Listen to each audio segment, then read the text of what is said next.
ભરે છે, વાઈ ચાલે છે, હેરાન ના કરીશ.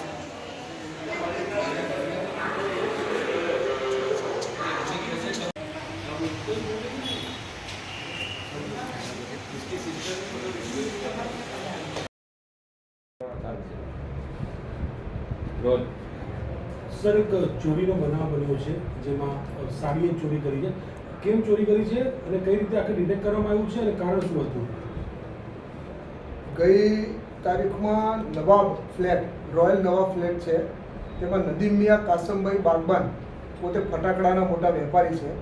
તેમના ઘરમાંથી આશરે 50 તોલા જેટલું સોનું અને એની કિંમત જે છે 60 થી 65 લાખ રૂપિયા થાય તેવી ચોરીની ફરિયાદ જાહેર કરેલી, જેથી અમારા ડીસીપી ભગીરથ ગઢવી સાહેબની સૂચનાથી અલગ અલગ ટીમો બનાવી પોલીસ ઇન્સ્પેક્ટર જાડેજા સાહેબ તથા તેમના ઈસનપુરના ડી સ્ટાફ જે છે તેમને અલગ અલગ દિશામાં તપાસ કરવી ચાલુ કરેલી અને આ ગરફોડીમાં લાંબી પૂછપરછ અને સીસીટીવી ફૂટેજની તપાસ કરતા અંદરના ફ્લેટમાંથી તે ફરિયાદી છે તેમના સગી સાળી ફરહાનાઝ નાસિર ખાન પઠાણ કે જેને પોતે એક નવો ફ્લેટ રહેવા માટે નોંધાયેલો, તેના હપ્તા તેને ભરવાતા અને હાલમાં તે આ જે જગ્યા છે ચોરીની એની ઉપરના ફ્લેટમાં જ રહેતા હતા. તેમણે આ ચોરી કરેલું તપાસમાં ખુલેલ છે અને પોલીસે સંપૂર્ણ રિકવરી કરેલ છે.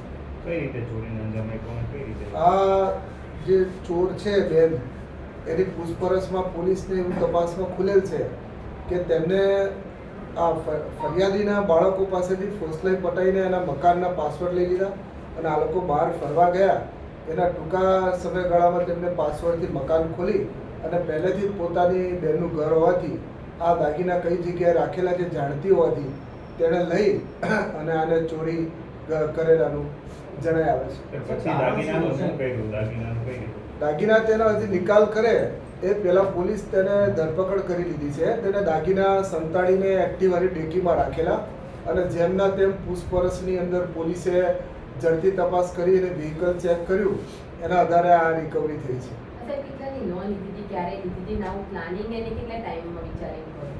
એને લગભગ છેલ્લા 8 થી 10 મહિનાથી એનું પ્લાનિંગ હતું. એણે 14 લાખ રૂપિયાની લોન લીધેલી એક અલગ પોતાનો ફ્લેટ લેવા માટે અને એના હપ્તા એ ભરી શકે તેમ ન હોવાથી તેણે બધી છેલ્લે પોતાની સિસ્ટરના ઘરમાં આ ચોરી કર્યાનું કબૂલ્યું છે. ચોરી કરવા માટે એને પાસવર્ડ બાળકો પાસેથી જાણવી વાત છે, એ બાબતે શું ખુલાસો થયો?